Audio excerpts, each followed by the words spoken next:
확인되지 않은 소식입니다. 오늘 예산안 통과 후에 또는 예산안 처리 과정에서 청와대에서 김정은 국무위원장의 답방을 발표할 것이다. 이런 소문이 있어요. 그래서 김정은 국무위원장이 오는 것은 적극 환영합니다. 또 김정은 위원장이 답방 약속을 한 것이고 약속이 지켜진 것 아주 좋은 일입니다. 저는 오래전부터도 한반도 평화정책 또 북한의 비핵화 이것은 이제 우리에게는 거스를 수 없는 대세다. 다만 시간이 걸릴 것이다.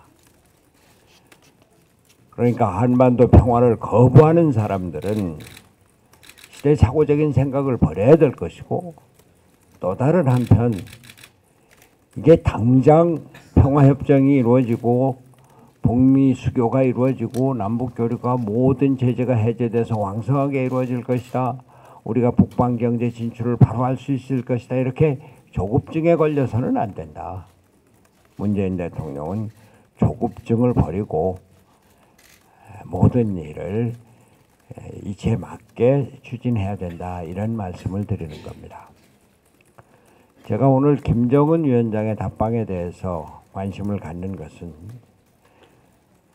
김정은 위원장의 답방은 한반도 평화를 위해서 아주 커다란 새로운 진전이 될 것이고 또 이제 남북이 평화롭게 또 공동 번영을 위해서 그리고 길게 통일을 위해서 가는 길에 커다란 계기가 될 것이다 생각을 합니다.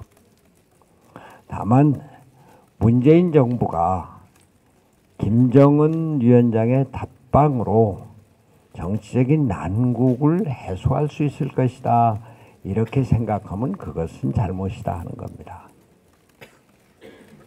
지금 문재인 대통령의 지지율이 이제는 완전히 50% 이하로 정착이 되어 있습니다.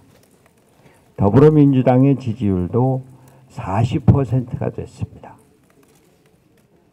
그런데 문재인 정부와 더불어민주당이 김정은 답방을 계기로 해서 이 정치적인 난국, 지지율 해소 이것을 이룰 수 있을 것이다.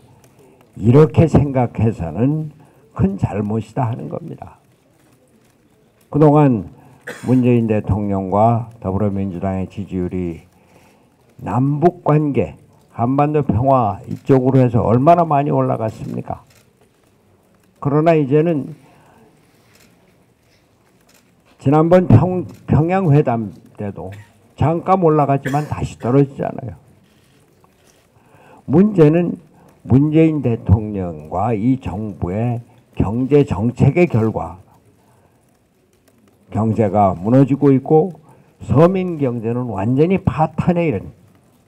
그래서 국민들이 어떠한 소위 평화 공세에도 이제는 더 이상 넘어가지 않는다 이 얘기입니다. 물론 김정은 위원장이 답방을 하면은 잠깐은 당분간은 올라가겠죠. 그러나 경제 정책이 바뀌지 않고 또 그리고 무엇보다도 문재인 대통령과 이 정부가 국민을 진정으로 위하는 이런 모습을 보이지 않는 한 결코 지지율 회복은 안 될 것이다 이런 겁니다.